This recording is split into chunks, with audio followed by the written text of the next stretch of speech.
Sega, we still need to see that gameplay.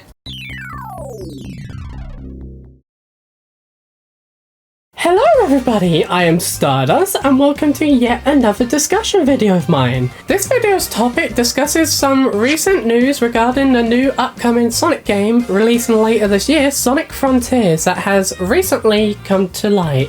No, it's not gameplay, sadly, or a screenshot, but rather an interview with Takeshi Unaka. Although not much, it reveals some interesting tidbits that seem to be promising as well. So let us begin, shall we?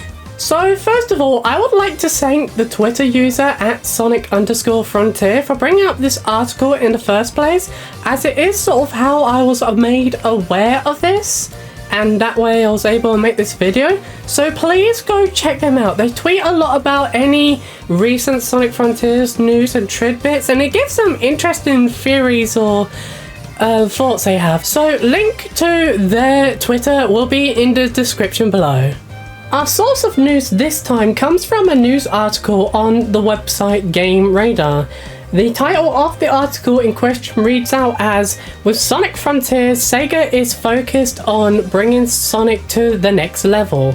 Subtitle being, "Big in 2022, Sonic Frontiers will leverage PS5 and Xbox Series X for a high fidelity, high speed and high energy experience."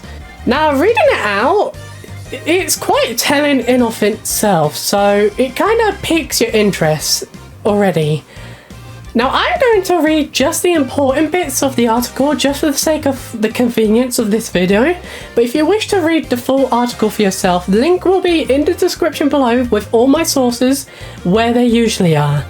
Anyways, the article opens up with, "It's difficult to know what to make of Sonic Frontiers. Sega is promising an expanded adventure, a leap forward for a franchise that has long struggled to find its footing with a third dimension in play." Shut up!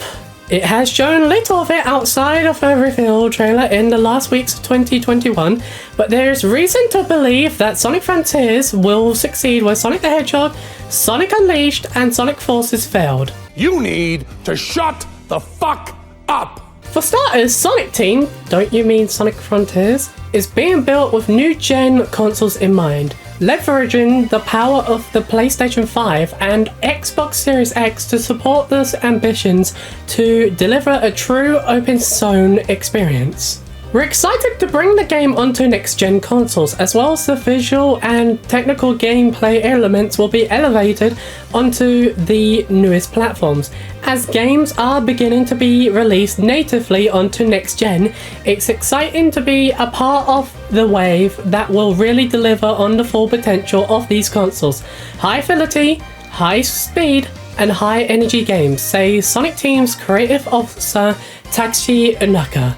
Now, already we have it confirmed that Frontiers is being developed with next-gen consoles in mind, which is currently, as I'm sure you all know, the PlayStation 5 and Xbox Series X. Now, while that is great to hear, there is one problem with this, and that is Sonic Frontiers is also being developed for the Nintendo Switch, as we found out originally in the teaser all the way back in Sonic Central, May of 2021. So therefore I must bring up one question regarding this, and that is, how are they going to go about this when you go to play the game in question for the Switch? First of all, I do hope they do not pick the Switch version, a cloud version of the game, as that will just require an internet connection of sorts at all times when you go to play the game in question, I'd imagine. Granted, they could just develop a version specifically tailored to the Nintendo Switch, but I do not know if they will or can have a separate team to tackle that exact problem, as they may not have the time or resources left to do so. And I may risk sounding like I am being selfish here for a moment, but I do not personally see it as a real problem, as even if I do have a Switch, I would most likely get Sonic Frontiers on my PlayStation 5 instead. Psst, add me on PlayStation Network. Either way, I suppose we will have to wait and see in due time to see how that turns out.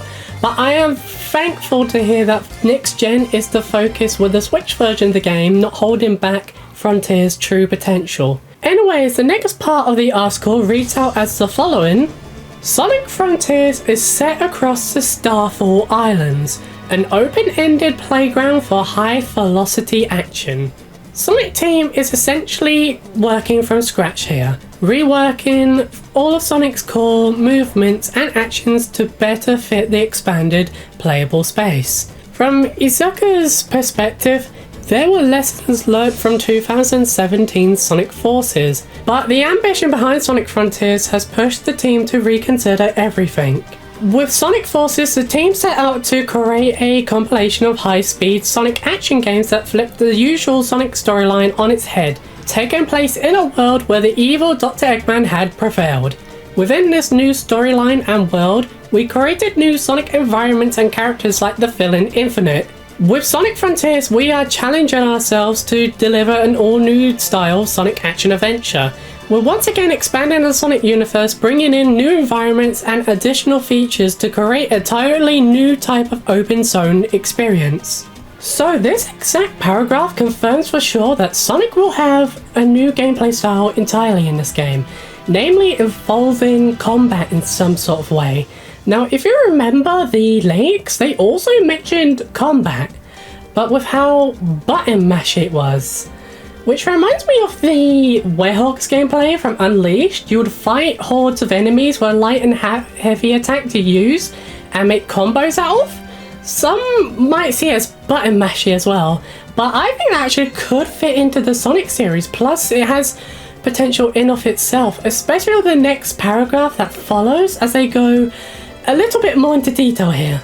After all, Sonic is at his best when he's able to move really damn fast and without interruption. I beg to differ. Plummel in the creations of Dr. Eggman without losing speed. Izuka tells me that bringing Sonic's signature speed and combat abilities to life into larger areas is among Sonic Team's greatest challenges. We pay extremely close attention to getting all the little Sonic details right to make sure Sonic's signature speed and characteristics remain consistent across every gaming iteration, says Izuka. With Sonic Frontiers, we'll introduce new combat styles to bring Sonic's signature dexterity onto the battlefield, and the new exploration options obviously play into his iconic speedy nature. And that's everything of note the article has to tell us. So it is confirmed that combat is a key part of this new gameplay style now, and it may be making use of Sonic's speed in some way. Honestly, what I really hope they do is take the Werehog's combat system from Unleash and adapt it with Sonic's speed in mind, combos and all. It would really be nice if they made the quick time events return to finish off enemies as well, just for that extra feeling of satisfaction when you successfully complete one and just down your enemies. I really do hope Sonic has some new moves that aren't exactly combat focused either. Frontiers being an open zone game as it's been described as, is a good opportunity to introduce new moves that allow you to move in new ways to interact with the environment, especially with the main focus could be earning speed and keeping your momentum being a reward for just playing well. However, one main concern of mine is that if Sonic's going to be able to go at such speeds, what's just stopping him from avoiding enemies altogether? There would have to be some sort of incentive to just fighting and defeating enemies. That way you would feel rewarded for going out of your way to take down foes rather than just whizzing past them and going on your merry way to wherever. Regardless, I find the direction the gameplay is possibly going to be rather interesting. I really do hope they reveal gameplay soon though. Perhaps at South by Southwest, as Sega's usually there may be a good chance that they may reveal how Frontiers plays there, when it begins on Friday the 11th of March. Anyway, that's all for today's topic. So, what do you all make out of this? Does this info interest you regarding a combat system being in Frontiers? Or are you still, like I am, waiting for that gameplay? And what do you make out of Frontiers being focused on the next gen consoles? Let me know in the comment section below! Anyways, if you like this video, be sure to leave a like. You can join the Stellar Crew by subscribing and ring that bell to stay notified I have a Discord in the description below, as well as all my sources. And with that, I will see you all in the next video. Until then, bye bye!